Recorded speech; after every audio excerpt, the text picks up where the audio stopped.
On this final day leading to the final night of fantasy drafting, I'm going to shift gears and do a very special DFS episode, which for some of you might not be special at all if you don't do DFS. But there are ways to connect the dots between DFS and regular fantasy management. You're still looking for bargains. Same thing. You're trying to figure out game flow. You're trying to figure out which guy you can pick up that no one else is thinking of getting and plug them in and get 10 plus points. And you're also thinking about the guys that you drafted or the guys you can acquire, in this case DFS, the guys you put into your lineup who can break through for 30 plus points. In general, with tournaments, when you're talking about, let's say, a 9-player traditional lineup, 1 quarterback, 2 running backs, 3 wide receivers, a tight end, a flex, and a DST, a defense special teams, we'll call it defense. Among those, if you have maybe 4 30-point scorers for a broad-based tournament, not just a tournament where it's like 2 games, but a big tournament, you're probably going to do pretty well with like 4 guys with 30 plus points, as long as you don't poop the bed, for some of the other guys. So it is an intense thing to win one of these tournaments. I say that as someone who has failed frequently, but I've also won 4 times. One in an NBA tournament, was only against a few thousand people. And twice I wrote about recommended lineups, news articles, for another publication. One of them was Pro Bowl, and the other one was an XFL game, or an XFL slate. And I won both. And it was cool to be able to write about it, say why I was picking those players, and then boom, it happens. And the final one was the first one I won for DFS, and I'd only been doing DFS at that point for maybe a week. It was 10 years ago, maybe, and it was DFS baseball. And I picked, I'll never forget, Jacob deGrom of the Mets as my starting pitcher, and then I had a bunch of hitters. And throughout the afternoon, they were just hitting home runs left and right. Even guys who rarely hit homers were hitting homers. And when I was walking my 1-year-old back from daycare in a stroller in Washington, D.C., I'm also kind of not entirely paying attention because I'm following on my phone how DeGrom's doing. and he ended up coming through, and I beat out about 21,000 people. A lot of luck there. I think with DFS, skill is getting above 50%, beating out 50% or more. That's skill. Luck is the rest of the way. It's the timing. Is this the moment, in this case with NFL, that, Joe Burrow throws for 500 yards and 5 touchdown passes? Like, is that going to be his miracle game? One thing as we start off, the big strategy that I take on is I look at every player's value, every player's price in DFS. I don't just go in with a preconceived notion of, I think I want to start these running backs. What are they worth? Yeah, that's fine. I start from the cheapest and I work my way up, every single position. And then after I do that, I step back and think, are there any big bargains at any of these positions, guys that I think are going to break through? Maybe a starting running back is questionable. He might not play. You plug in the backup for cheap. And then right before, the start of the game, an hour or two before, you find out if the starter is inactive. And so you're golden. You've got a cheap starting running back going forward, in that game. So I do that for every single position. Normally defenses, I fade, a little bit. Like I don't put a lot of money in that because it's very hard to predict.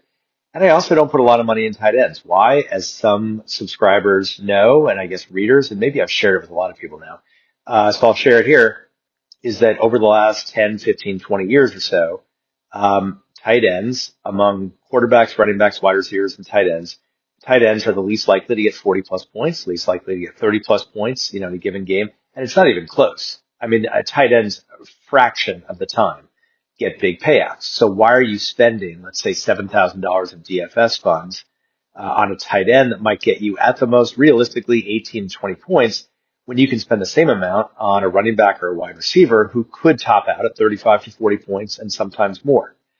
So for me, that's a basic strategy. Is I'm not really concerned. All I want is a starting tight end who gets attention, and I want a defense that's playing at home in a somewhat favorable matchup. If I can just get those two things on the cheap, then the rest of it is filling out the quarterback, running backs, wide receivers, and that final flex spot, which is almost always a wide receiver. Why? Because running backs are more likely to get injured than wide receivers and quarterbacks. So why would I put in a flex spot a running back when for the same value, let's say, same price, I can find a comparable wide receiver who has less injury risk? Even if it's a 2% better chance that that guy is going to play the whole game, it's worth it.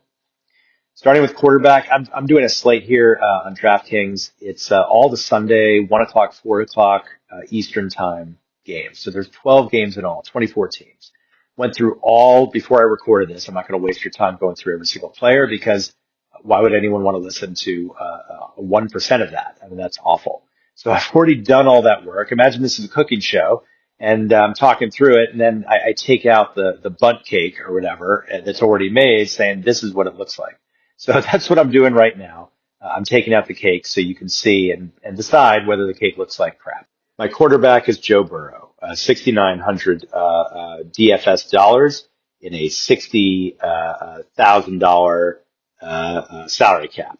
He's the second most expensive, which kind of concerns me. On occasion, he's playing on the road, which kind of concerns me. At the same time, for the opening week, given the disarray of the Browns and given the fact that the Bengals defense is terrible, this could be a shootout. And I like Burrow's odds in that situation. At running back, I'm going big again with Bijan Robinson. He is the most expensive running back, home against Tampa Bay. Notice that I'm putting a lot into those two players. That means I'm going to have to save funds somewhere else. I've already done the research, so I already know where I'm going to save those funds. I'm just pointing that out right now as a tip off to what's coming soon. Breece Hall is my other running back. He's $6,400, relatively affordable for a bell cow starting running back. A lot of people know my thoughts on Hall. I've talked about it a lot. His ADP in fantasy is RB16. I think it's ridiculous. 2 years ago, he was the RB3. There's nothing inherently the matter with him as a player. It just happens to be whether you think the Jets are going to be okay as an offense. And I can tell you they look better as an offense now than they did a couple of years ago when he broke out. So the scoring opportunities will be there. Hall can do a lot of the work on his own as well.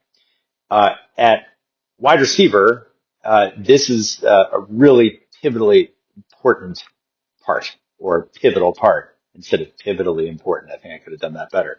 Brian Thomas, $6,800, pretty expensive. I've got him as one of my wide receivers. Number one receiver, has shown what he can do. Nothing else needs to be said. Jackson Smith and Jigba, $5,800, is more affordable and I think has almost the same upside. If Thomas could be the number one or number two overall fantasy wide receiver this year, realistically, it's possible. I think JSN is right behind. JSN could even rival him. It depends on Cooper Kupp's health at age 32 and the fact that Kupp's battled injuries in recent years. I think JSN is going to be a breakaway hit in fantasy and in DFS. And then finally, Marvin Harrison Jr. for similar reasons. Last year he was ranked top 10 preseason. Kraft did not have the rookie year that anyone could have expected. This year, I think he will have the year that people thought he would have last year. He's at 5,500. To save some funds, because I don't have a lot of funds left now, I've got a flex, a tight end, and a DST. So I have planned for this. You don't want to start filling out your lineup and then try to squeeze players in, because then you're making mistakes. Then you're just trying to squeeze a player in just for the price rather than the value, rather than what they can give you.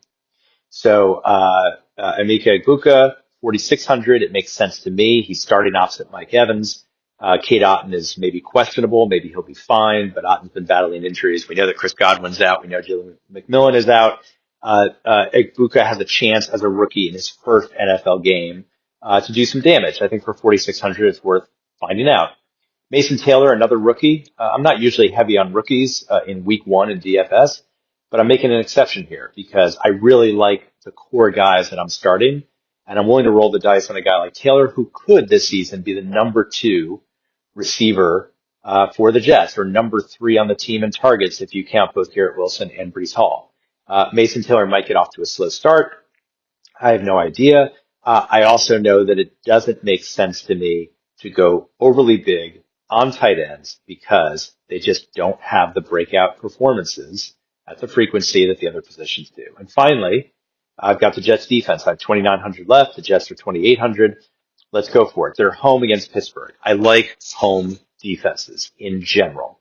I like home players in general also because there's slight bumps over the course of years and years and years. There's slight advantages, but I'm not going to overthink it. It's the defense that I care most about for home games. So what I have there are 3 guys who are long shots for huge production, where Igbokwe has the best shot at big production. Taylor and the Jets, I'm just hoping we'll get maybe 8+ points each. But this lineup is built to be a 50-50 winner because it has so many guys who can get 30+ points, or very realistically, even if you don't buy into 30+, 20+ is very realistic for Burrow, Robinson, Hall, Harrison, JSN, and Brian Thomas. They're all guys who have done it and are built to do it again and again and again, including in week 1. We'll see how this goes. Feel free to post your own lineup on the Fantasy Football for Winners Facebook blog. You can comment anytime. You can email me if you want. We can go head to head, just the 2 of us, and figure out who wins. I'm not going to gamble on it, but we can just kind of, in theory, go head to head, and we can see whose bunt cake looks better at the end. This is BJ Riddell, Fantasy Football for Winners. Follow me on the blog. Email me anytime. We'll see you tomorrow.